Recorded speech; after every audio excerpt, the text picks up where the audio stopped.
6 months in office and one legislative session under his belt. Today, we're sitting down with Governor Mike Pence for a one-on-one conversation from the transition of staffing in the Indiana Republican Party to the backlash over social media censorship. We are covering a lot of topics. It's all coming up on this edition of Indianapolis This Week. From RTV6, Indianapolis This Week. Thank you for joining us. I'm Erica Fly. Governor Mike Pence is past the 6-month mark of being Indiana's governor, and he has seen a lot come across his desk already. RTV6 reporter Norman Cox sat down with the governor for a one-on-one conversation. We're here in the governor's office with Governor Mike Pence. Thank you, Governor, for joining us today. You bet, Norman. Thank you. You've just completed 6 months in office, and I know you don't like to give grades out on report cards, but how do you think your administration is doing so far? Well, we're doing our best, and I'm really proud of our team, and I'm very grateful to members of the Indiana General Assembly for what I think was one of the most substantive and civil sessions of our state legislature in recent memory. We not only passed an honestly balanced budget and increased our funding for roads and schools, but we also found a way to come together and to provide tax relief for every Hoosier and end death taxes in Indiana. I think all in all, Hoosiers won in our recent session of the General Assembly, and I'm grateful to everyone involved. Last Thursday, we got the jobs report for June, and it showed that more Hoosiers are working than in a long time, yet the unemployment rate is up. What do we make of that? Well, what we make of that is that the unemployment rate in Indiana is still too high.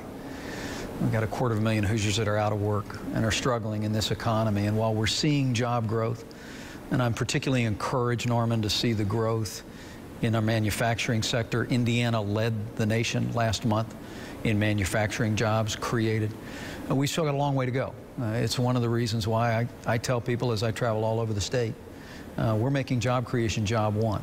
Everything that we focused on in this session of the General Assembly, including our commitment to make career and vocational education a priority in every high school in our state, ultimately is focused on making Indiana more prosperous and helping the families that are struggling in this economy get back on their feet and get a good paying job. Are your tax cuts partly to be credited for the manufacturing jobs being up? Because they're down the road, they really haven't had any impact yet. Well, look, I think there's a lot of reasons why businesses, small and large, are looking to grow in Indiana and are looking to come to Indiana. I think the foundation for our appeal is our fiscal health. At a time that many states are struggling to make ends meet, we continue to be the fiscal envy of the country. We had more than $1.9 billion in our reserves. We were able to pay down debt all the while that we laid a foundation for new investments in roads and schools and tax relief. I think that's a foundation. I think our commitment to economic freedom, to cutting red tape, I think it all comes together. And the last part of it is we're just working harder than ever before to tell Indiana's story across the country and, frankly, across the world.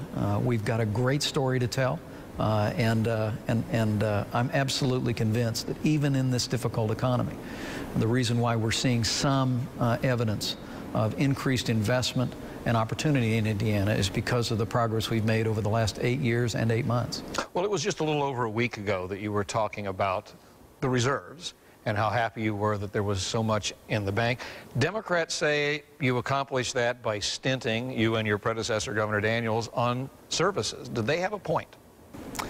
Well, they're certainly entitled to their opinion, and I have a strongly different opinion. I think Indiana had strong leadership over the last 8 years, was one of those states that was willing to make the hard choices to preserve the fiscal integrity of the state, and I strongly support that.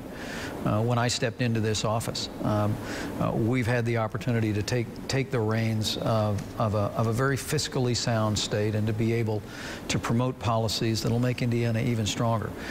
But make no mistake about it, Norm. The foundation of our economic prosperity is our fiscal strength in Indiana. When I talk to businesses around the country and some around the world, it's Indiana's balanced budget. It's Indiana's AAA bond rating and our healthy reserves.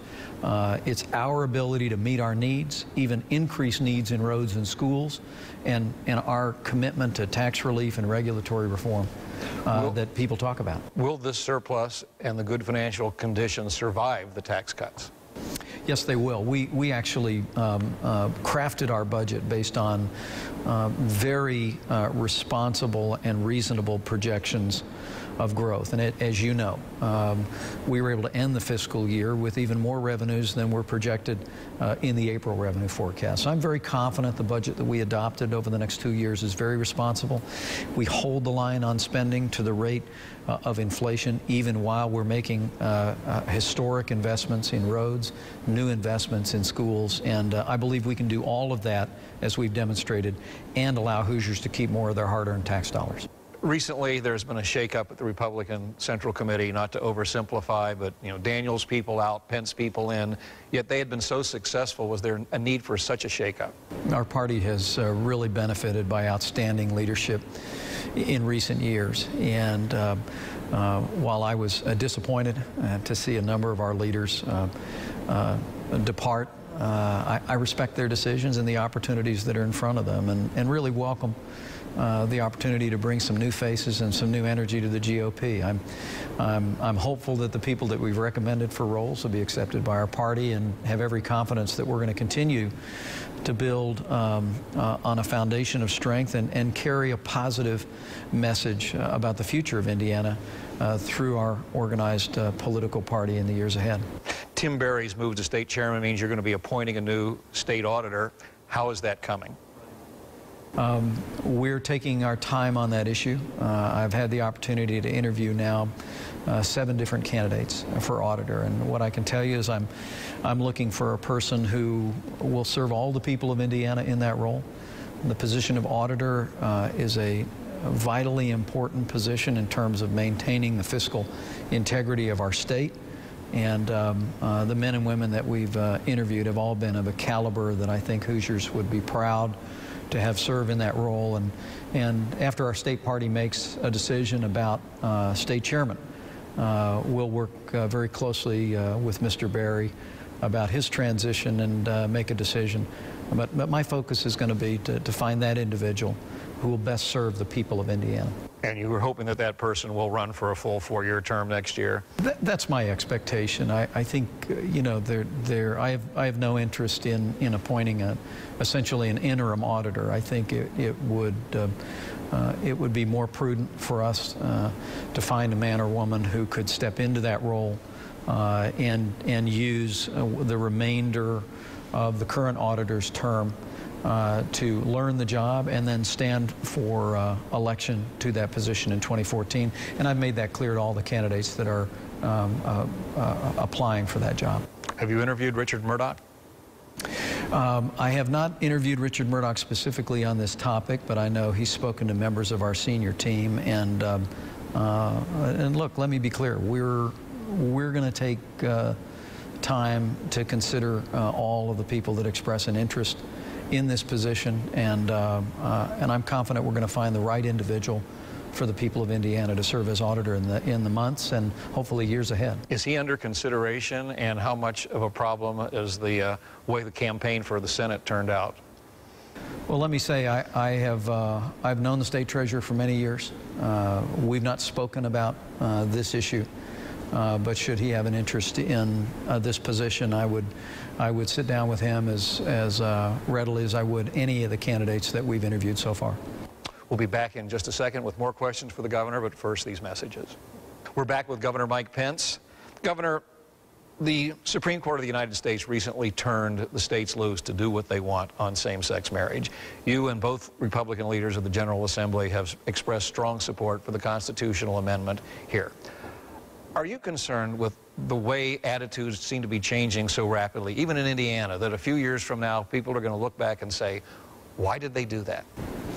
You know, Norm, I'm someone who really believes that marriage is an important institution in our society, and that marriage is defined as between a man and a woman. And as this debate goes forward, I think it's very important that the people of Indiana, instead of the courts, be given an opportunity to decide ultimately on that question. And that's why I've supported and will support efforts to bring this question before the people of Indiana in 2014, and I think that's proper. But I also think it's proper that as we go forward into this debate, that we do it in a way that respects the personal choices and the values and the views of all the people of Indiana. And I want the people of Indiana to know that whether we agree or disagree on this issue or any other issue, that I respect the dignity and the personal choices of all the people of our state.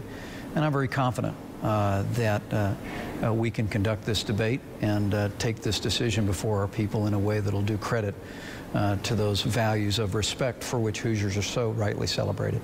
Well, that brings up the incident that occurred recently when the ruling came out, and some of your staff deleted critical comments on your Facebook page. You apologized for that and said that there would be a new policy. What is that new policy? We've posted a social media policy on our website and believe that it properly frames our expectations about civility and people refraining from vulgarity or profanity on our website. But look, I sincerely regretted that incident, and I thought it was important to apologize for that. It's just so important to me, Norman, and we've known each other a long time. It's so important for me that the people of Indiana know that whether we agree or disagree on an issue, that I respect their First Amendment rights, I respect their ability to be heard on those issues, and I'm very confident, whether it's our social media platforms or taking telephone calls or receiving our mail, that we're going to continue to communicate that kind of an approach to all the people of Indiana. Doesn't the new policy, though, discourage political discussion on the Facebook page? Well, you know, I would refer you to our team on that. I think we based it on the social media policy of many news organizations like yours, and I think the objective is to have the broadest range of freedom, but to have a civil and a proper discussion. But I'm confident that we're going to be able to have a presence on social media. People are going to be able to be heard on a broad range of topics, and we'll err on the side of freedom. We're almost out of time, but there have been calls for Mitch Daniels' resignation at Purdue because of his alleged attempt to censor a history textbook. As the person who's in charge of the Board of Trustees and overall for the future of Purdue, should he go? Governor Mitch Daniels did a great service to the people of Indiana in this office, and I support him wholeheartedly in his new role as president of Purdue University. I have every confidence in his commitment to academic freedom, and I look forward to continuing to support him in that role for many years to come. Okay, thank you, Governor Mike Pence. Back to you. After the break, we're sitting down with our political insiders to get their reaction to the governor. Plus, they're weighing in on the backlash former Indiana Governor Mitch Daniels has seen after those emails released show him targeting a history book in many classrooms. Stay with us. And joining us now are two of our political insiders, Democrat Jennifer Wagner and editor of IndyPolitics.org, Abdul Hakim Shabazz. Thank you guys for being here today. Thank you. Let's start off with reaction to what Governor Pence just said, and we want to talk about how he's doing at his 6-month mark in office so far. We'll start with you. Well, you may find this very surprising, but I think he's actually doing quite well. Wrote a column recently giving the governor a grade, gave him a very solid B. B+ with room for an A. I think Indiana is in good financial shape when you look at the rest of the country. I think they had some problems communicating with Indiana lawmakers, but overall, I think the governor is doing fine. He's got the potential to go from good to great, if I can use his own words. Would you give him that high of a grade? I would not give him that high of a grade. Also, that's not an excellent grade, by the way. B+ is not an excellent grade, but you know, I think he's trying. He had a really tough session. He started out tough with the lawmakers who knew a lot more about state government than he did. But overall, he's such a contrast to Mitch Daniels. He's just so, there's not a lot of there with him. You always know what he's going to say. It's the same canned quotes over and over again. And I just think he's got a long way to go in terms of really shaping this state and taking it in a better direction. Even with a B grade, that suggests room for improvement. Oh, I will argue there's always room for improvement. But when you look at Mitch Daniels and Mike Pence, the problem is when you compare the two, a lot of us will compare the last couple of years of Mitch Daniels to the first year of Mike Pence. And if you go back to the first couple of years of Mitch Daniels, I mean, the former governor proposed like an a sales tax increase. The legislature smacked down and said no. So you have to keep things in context. Well, I think what Mike Pence is doing is Indiana gets the governor that it needs for the times that it's in. And basically what they're doing is building on the Daniels success, focusing on areas that the Daniels people didn't get to. For example, the career works councils, helping close that skills gap to put Hoosiers to work. So from that perspective, I think he's doing just fine. Yeah, but if you look at the numbers, and this was in Norman's interview, we are not doing great in terms of unemployment. We have added some jobs, but I would give credit to President Obama for turning the economy around when nobody thought he could. And I think that Governor Daniels and Governor Pence have been able to ride that wave a little bit. But we still have a long way to go as a state, and there are a lot of working Hoosiers out there that really are still struggling to make ends meet, and they need answers from their government. What do you think is the biggest thing the governor should be focusing on right now? Priority. I think jobs, jobs, jobs. It hasn't changed, and I mean, he has done some things, and I'll give him credit. He's done some bipartisan things, the work councils and some of the career initiatives, but there's a lot more to be done, and I don't think that, as he said, just going out and talking about how great Indiana is going to get that job done. It takes actual steps and action items and people in place who can not just carry the message, but deliver on actual goals. And you don't think he has that? It's probably too early to tell, but I haven't seen it yet. I mean, whether you loved him or hated him, Governor Daniels hit the ground running, and I still think there's a huge learning curve with Governor Pence. But the thing to keep in mind is, for example, one of the successes that the Pence people have had is paying down more state debt.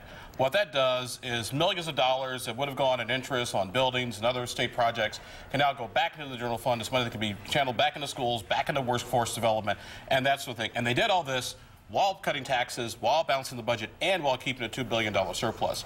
I have friends on both sides of I-70 and 65, and at least soon to be parts of both sides of 69 that would love to be in Indiana's position right now. Do you think that surplus will hold, though? Well, and by the way, just shy of $2 billion, because we didn't get our tax refunds under the automatic trigger, and that was we just paid down debt, what you should do. But, we paid down debt by taking money that was borrowed, which would be the liberal word for it, or taken from schools and local governments. So that's like me taking my kids' allowance and saying that, oh, I have more money. But I just took it from her. No, but you can't give your kids more allowance if you're bringing in less money. And what people seem to forget is that the state of Indiana was taking in less money because, as my Democratic friends like to say, we're in the middle of the worst recession, worst economic crisis since the Great Depression.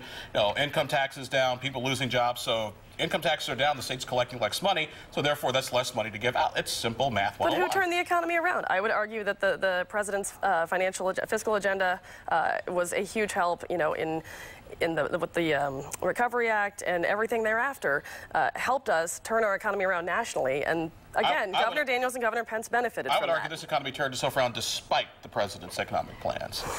Just like the old days. I know, it really is. So good to see you, Abdul. Let's talk about that controversial email from Mitch Daniels. I want to read that to you real quick. In an email sent to then Superintendent of Public Instruction, Tony Bennett, then Governor writes about Zinn's widely used book, A People's History of the United States. Now, in that email, the governor writes, "It is truly an execrable, anti-factual piece of disinformation that misstates American history on every page. Can someone assure me that is not in use anywhere in Indiana? If it is, how do we get rid of it before more young people are force-fed a totally false version of our history?" Thoughts about that email, guys? Well, I just think it's interesting that Glenda Ritz's people have spent their days going through Dr. Tony Bennett's old emails and feeding it out to them. Well, that's what happens when you win. Yeah, yes it is, but what exactly did you win? No, I mean, the book they're talking about, the sort of people's history of the United States of America, I've actually read it, and most of it is what the governor said. It's total and complete nonsense. Now, if you want to argue that the governor is engaged in censorship, then school districts are engaged in censorship every day where they pick curriculum and they choose one textbook over another textbook. So I don't see the governor expressing any outrage that anybody who's actually read that nonsense, wouldn't be expressing. Jennifer? Well, I think we just got done having a conversation about how Governor Daniels never let anyone down for a quote or a great story. And he's certainly got himself in trouble a little bit on this one. I don't think this would be a story if he wasn't at Purdue. It probably would, but not to the magnitude. It wouldn't have gone national the way it did. But he is now in charge of an institution of higher learning, one of our state's premier public institutions. And I think there are questions that are right to ask about what he intended in those emails. Now, he played it off, said, I wasn't really going to follow through on it. Okay, fine. But I guess I would say, if he was that concerned about this book, did he express similar concerns about, for example, teaching creationism in science class? I don't know that he ever did or didn't, but it seems like he was particularly focused on one agenda and not necessarily on providing the best framework for K-12 education. And the Board of Trustees just gave him a raise. Something you agree with, disagree with? You know, he has a different contract than his predecessor, and I don't know. I think it's actually too early to say how he's doing up there, but it's a different world than being governor, and he obviously has a board of trustees that think he's doing a good job. I do think that this is cause. He answered the questions, but I think people should keep asking them, especially on that campus. The only people who are really worried about Mitch Daniels at Purdue are people who've managed to skate by for the longest period of time, collect a government paycheck, and have never had to be held accountable or produce one credible piece of whatever for the taxpayers of Indiana. Those are the people who are concerned, and that's where all the whining is right now. Hey, don't you teach a college class? Yes, but actually produce quality product. It's called intelligent students. Thank you, as always, for your comments. And you can stay up to date on political news anytime by following our insiders on our Capitol Watch blog. You can find the link on our webpage, theindychannel.com. Indianapolis This Week continues after the break. Today marks the last day of the Indiana Black Expo Summer Celebration, and there's plenty to do. A health fair is taking place inside the Indiana Convention Center through InShape Indiana. People who attend can receive up to $1,000 worth of free health screenings, along with free health education. Looking for a little culture? Head to the Artist Market and Authors Parlor. This event will feature emerging and professional fine artists and published authors. Plus, there's plenty of family fun to be had at the Family Fun Zone, which will feature a Colts Play 60 obstacle course, face painting, and more. All three events run from noon to 6 today. And don't forget about the gospel concert. That's from 3 to 5. That'll do it for this edition of Indianapolis This Week. I'm Erica Fly. Thanks for joining us. Have a great Sunday.